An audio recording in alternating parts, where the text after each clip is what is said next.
avec Cédric Ferreira, mais pas seul, Cédric, hein, puisque pour honorer aussi les athlètes des Jeux Olympiques, on a vu notamment samedi sur les Champs-Élysées, vous n'êtes pas venu les mains vides, si j'ose dire.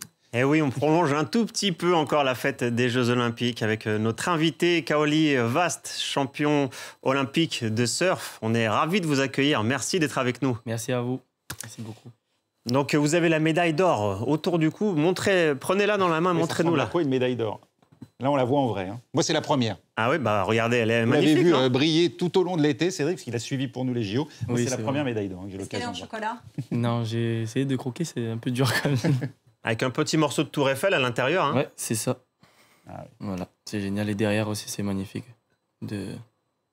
C'est vraiment... Je suis dit que vous garderez longtemps. Enfin, exactement. Exactement. Quand vous la regardez justement, cette médaille d'or, qu'est-ce que ça vous fait? Qu'est-ce que ça représente pour vous? Ah, ça représente énormément pour moi. Ça représente vraiment toute une population de la Polynésie française, toute la France pour le sport, le surf, la famille. Et même pour moi, le fait de me dire que voilà, j'ai aussi réalisé un de mes plus beaux rêves, un de mes plus gros objectifs. Donc j'ai d'autres objectifs bien sûr, mais celui-là, c'était venu en plus assez vite dans l'année. Je suis bien content et ça, c'est pour énormément de personnes aussi. Parce qu'on le rappelle, la compétition de surf s'est déroulée à Tahiti, à la maison pour vous. Est-ce que ça a une saveur spéciale aussi de gagner un titre olympique à la maison, devant sa famille, ses amis, tous ceux qui vous ont vu grandir? C'est la plus belle des victoires, de pouvoir gagner une si belle et prestigieuse compétition en tant qu'athlète, en tant que spectateur aussi. J'ai toujours regardé ça avec émerveillement et le gars l'a gagné à la maison, avec toute la famille, toute la population. Et ensuite, pouvoir avoir la chance de revenir ici et de partager ça avec le peuple français, c'était incroyable. Surtout avec les spectateurs qu'on a eus.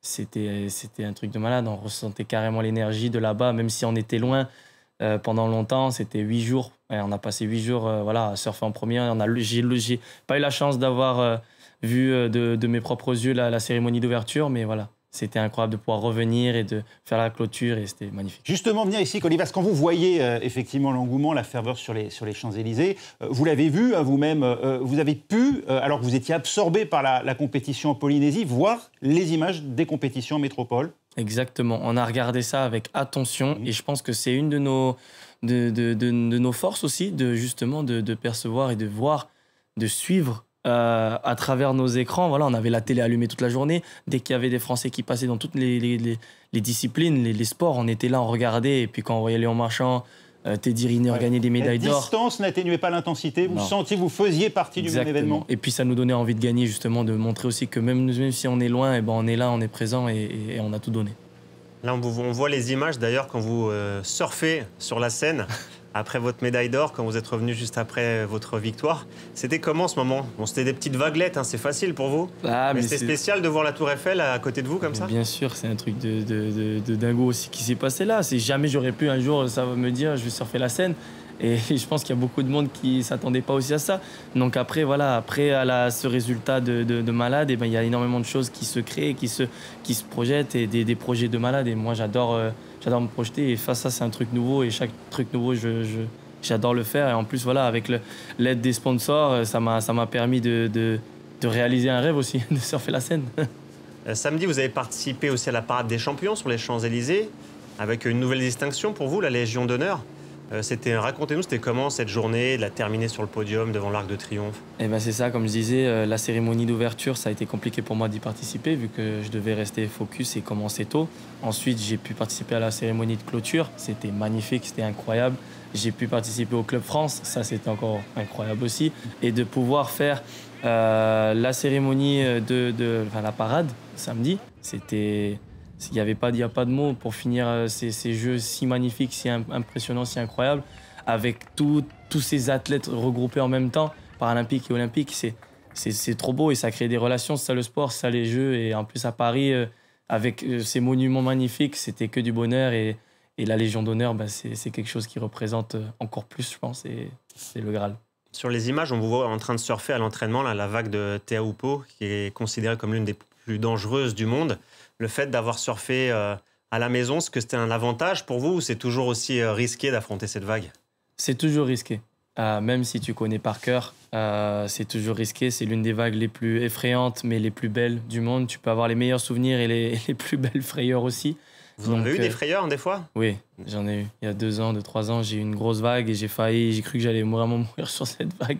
C'était une des plus grosses vagues surf à Teahupo'o, donc des bons souvenirs, des frayeurs, mais voilà, c'est... Et puis à Teahupo'o, tu arrives là-bas, c'est un spot unique. Tu sens l'énergie, tu es obligé d'arriver là-bas et tu ressens cette belle énergie. Tu arrives avec humilité, tu respectes et il y aura des bonnes choses qui vont arriver. Et ce spot-là, tu le ressens vraiment. On appelle ça, chez nous, le mana, c'est hyper important. C'est propre à notre culture et c'est ça qui est beau. Et donc, voilà, quand tu arrives là-bas, tu respectes et tu profites du moment et tu enjoy. Maintenant, vous avez d'autres objectifs, j'imagine, à atteindre, à commencer par intégrer le World Championship Tour, c'est bien ça? Exactement. Qui regroupe les meilleurs athlètes, puisqu'on le rappelle, vous avez la médaille d'or olympique, mais actuellement, vous ne faites pas partie de l'élite des surfeurs mondiaux. Exactement. Là, mon but, mon objectif principal, c'est de me qualifier dans l'élite mondiale, faire partie des 32 meilleurs surfeurs mondiaux.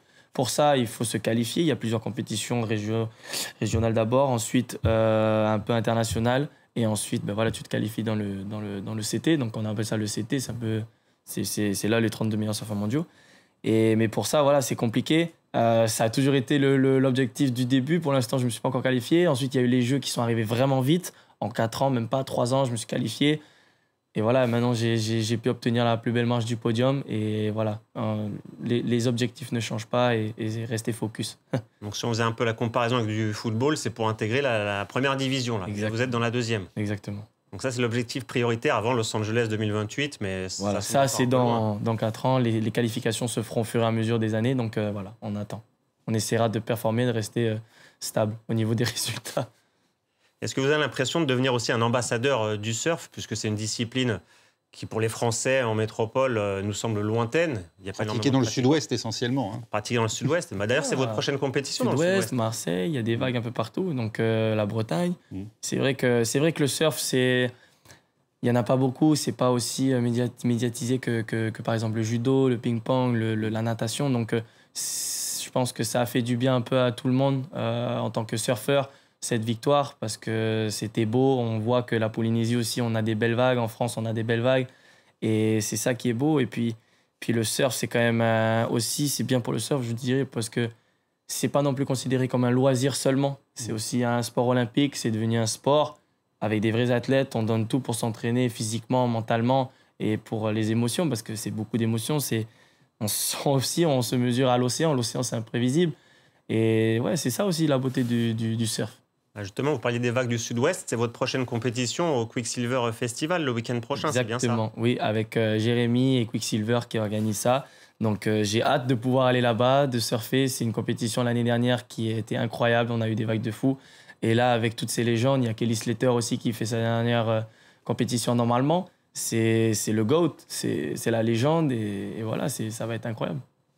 Bien, merci à vous, Kaoli Evast, d'avoir répondu à notre invitation et félicitations encore pour votre médaille d'or. Et j'en profite d'ailleurs pour parler de l'édition du Journal des Sports de demain. Rapidement, ça va peut-être vous intéresser d'ailleurs. On aura un autre invité demain. Ça sera le youtubeur Inoxtag qui vient de sortir un film sur son ascension de l'Everest. Vous en avez sûrement entendu parler d'ailleurs, Kaoli. Ouais. 22 ans, comme vous, son film cumule déjà plus de 17 millions de vues en 48 heures à peine. Et on en parlera avec lui de cette ascension de l'Everest. Merci et bravo encore, Kaoli Evast, d'avoir porté haut les couleurs de la France. Merci également à Cédric Ferreira. C'était le Journal des Sports.